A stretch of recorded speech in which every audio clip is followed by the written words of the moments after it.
Assalamualaikum warahmatullahi wabarakatuh.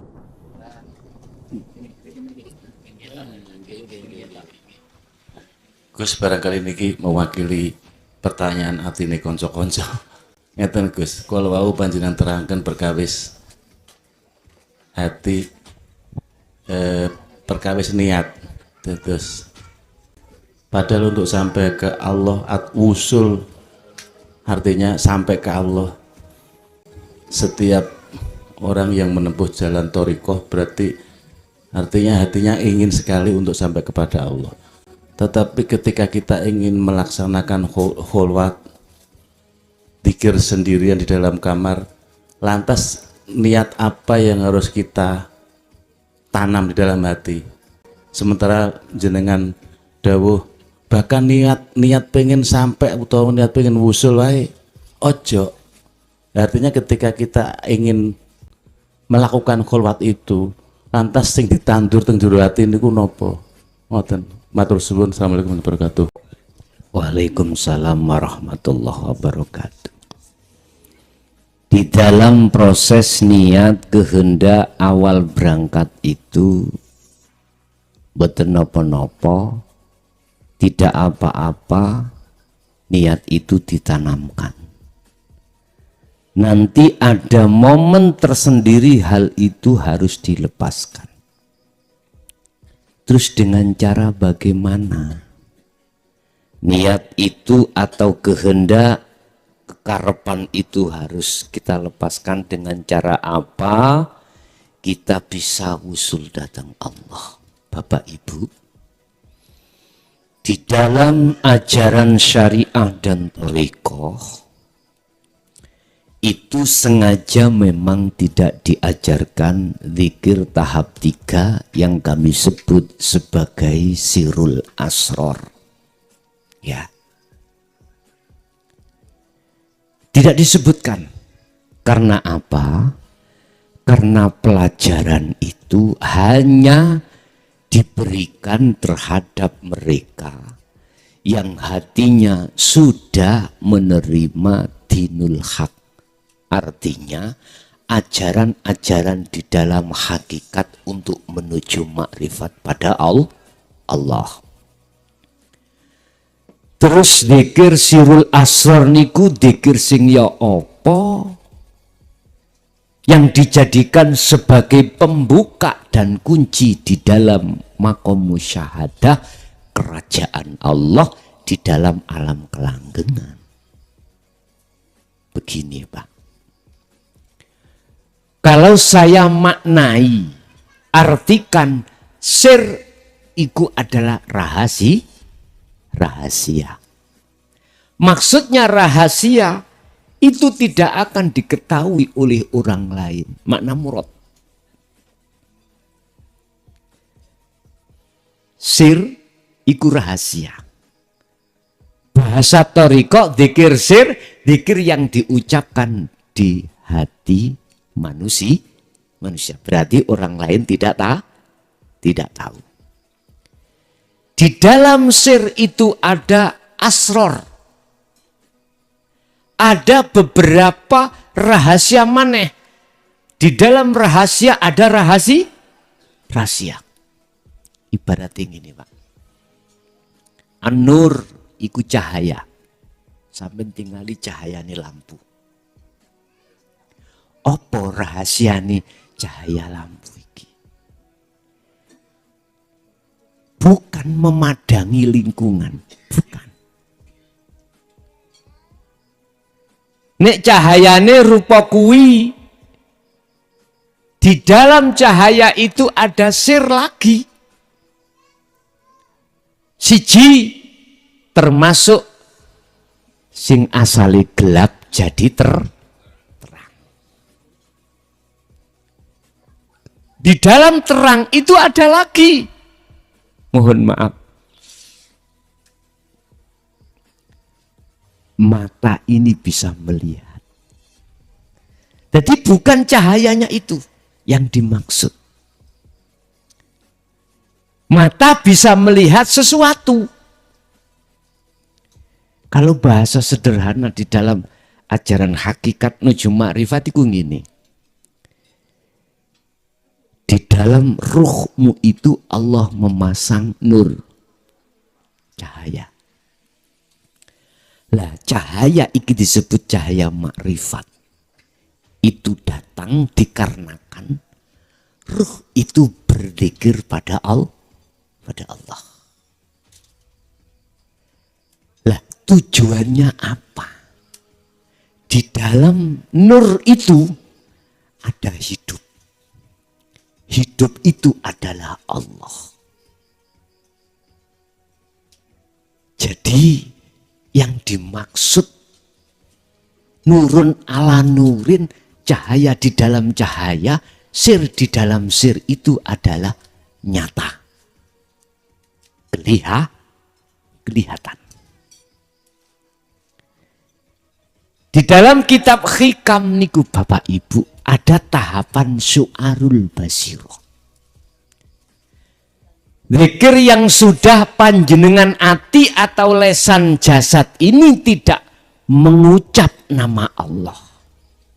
Tidak.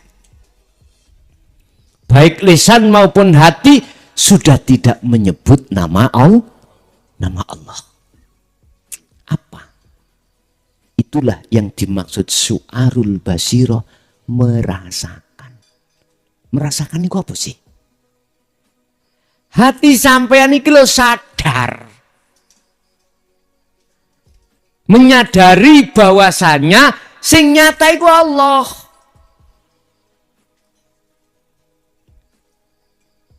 Tak bahasano acara ini tanpa ada hidup, Allah itu nggak kelaksanan. Hati sadar dan menyadari bahwasanya hati sudah tidak merasa mengimani selain Allah. Cahaya wis gak diimani, mboten diimani wis. Contoh niki. Apa yang berlaku di majelis ini? Pertama, ada yang bertausiah, ada isi yang ditausiahkan, ada yang menerima tausiah itu. Hati sampean iku nek seiman ngimani bila mana yang bertausiah iku mukhlason kontek dalam kurung makhluk jenengan iki isik sirik.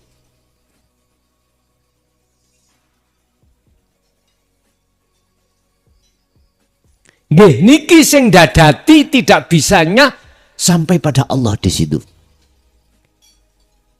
Hati panjenengan harus merasa yang berperan semuanya adalah Allah hidup. Itulah sing kula maksud. Kan gak ngucap pun.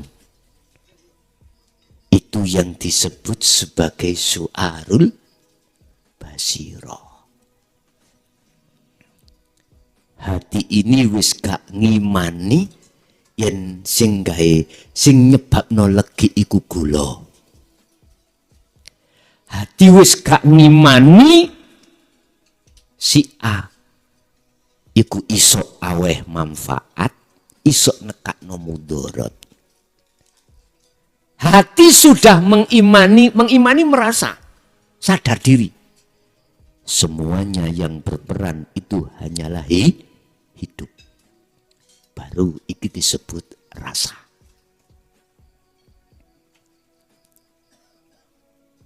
Hanya dengan cara inilah Anda akan bisa melepaskan kehendak dalam dirimu untuk bertemu Allah. Lepas bisa.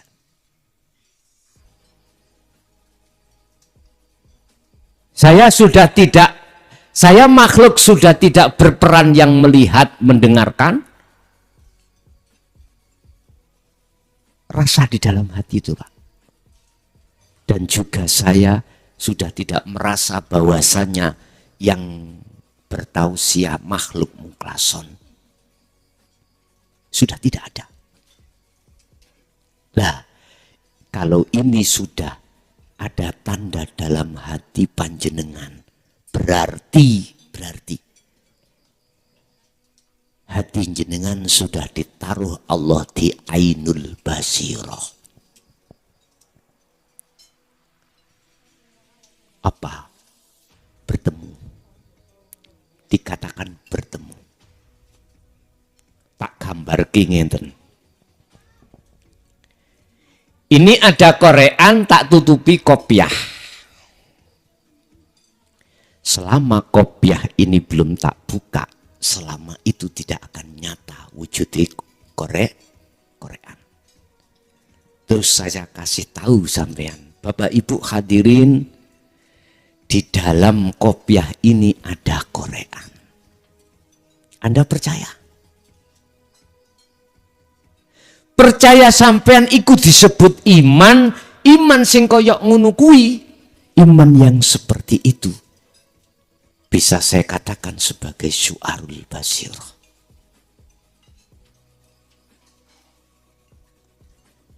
Panjenengan saya katakan, hidup itulah wujudnya Allah. Mengapa tidak nyata? Karena dalam diri kita telah tertutupi oleh perkara selain hidup. Mana? Yo kebiarin dunia niki, kebiarin makhluk niki. Lah itu harus kita buang, itu harus kita fanakan. Biar asyhadu madepe ati iku bisa sampai pada Allah, biar tidak berhenti di la ilaha. Apa yang harus kulakukan? Allah memberikan solusi. Falya'mal amalan soleh. Pertama, bukaan tutup iku. Hilangkan kemakhlukannya semua dalam hatimu. Hilangkan. Kalau hatimu sudah percaya, sudah ada iman, bahwasanya wujudnya Allah itu yang disebut sebagai hidup yang bukan sifat, maka hilangkan dari hatimu. Bukan jasad lo ya. Hati hilangkan. Gambar-gambar dunia saisine iku harus dihilangkan. Sebab ngene Pak, aku Allah tidak akan menerima penghadapan hambaku untuk bertemu aku manakala di dalam hatinya ada selain aku. Abot lupa melepaskan gambar-gambar itu. Sebab wis kadung hubbud dunya, sebab atiku wis kadung cinta menyang selain Allah. Tapi ingat, apa to kaya apa tetep lakonono. Estu Pak. Sampai digambarkan secara logika. Nek ati wis kadung tresno menyang bojo, Bu. Pak. Tatkala bojo iki engko ana perkara atiku gak iso nrimo. Sebab wis kadung gandrung menyang bojo. Sampai nang di ditakokno, Kang Mas sudah nyampe mana? Ditakokno kabariku ya apa? Saking khawatire kelangan bojo. Ini gambaran mawon ya, gambaran. Bapak Ibu rahimakumullah, sebetulnya siapapun panjenengan manakala sudah bisa dikatakan melepaskan cinta selain Allah dan hati hanya bercinta pada Allah, sama halnya jenengan ikut tidak bisa melepaskan cinta Anda terhadap istri ataupun suami. Sami kali ngoten. Nang diwae ati sampean gak iso lali nang Allah, gak iso. Nek wis rasa mahabbah iku mang tertanamkan dalam hati panjenengan, lah mahabbah iku terjadi tatkala hati jenengan sudah dikategorikan sudah makrifat pada Allah. Tapi syaratnya kudu ngelepas. Sama dengan kopiah iki tak lepas. dunia seisinya yang menjadi hijabnya hati sudah terlepas, maka nyatalah Allah. Sehingga takdir 4 tadi, taat, maksiat, bala, nikmat itu sudah tidak nyata di dalam hatimu, walaupun nyata secara fisik. Di dalam hati panjenengan yang nyata itu hanya Allah Subhanahu wa ta'ala. Hal ini selalu tertanam dimanapun panjenengan berada, tidak akan pernah bisa melepaskan Allah manakala hatimu sudah betul-betul dikatakan bertemu Allah. Cinta itu akan diakui cinta yang benar manakala Anda sudah bertemu siapa yang Anda cintai. Jadi cara untuk bertemu Allah, syarat harus melepaskan kehendak hanya satu dengan sirul asr. Pun niki harga mati. Harga mati. Mohon maaf teman-teman di thariqah, pengalaman apa yang berpuluh tahun kita lakukan di thariqah itu sudah kejawab. Ternyata kita masih berputar-putar di dalam alam mukasyafah. Mohon izin, mohon maaf. Ini fakta yang terjadi pada diri saya. Entah panjenengan. Selama saya tidak menaik satu tingkat tentang hakikat, ilmu hakikat, nggak bisa sampai ke musyahadah. Sebab kula piyambak dididik nih syariat dzikir jahar, di thariqah dididik hanya dzikir sirri. Sementara sirul asr belum kita ketemukan. Ini pengalaman saya. Mohon maaf, pada waktu itu sudah bangga Pak. Ketemu Nabi Khidir ku bangga. Ketemu Nabi Muhammad iku bangga. Subhanallah, kaya wong apik awak dhewe. Ternyata kilahuma madmumun. Lakuku sing kaya ngono kuwi, perilaku amaliyah yang saya lakukan itu oleh karena tidak berdasarkan wujudu siril ikhlas, maka di mata Allah madmum, dipaitu alias ditolak, tidak bisa masuk di dalam kalimat maksud illa liya'budun, tidak bisa. Jadi hanya dengan sirul asr Pak, jenengan akan bisa melepaskan niat atau tujuan teng mriku dan bisa dikatakan sampai bertemu Allah. Nggih, wonten melih monggo.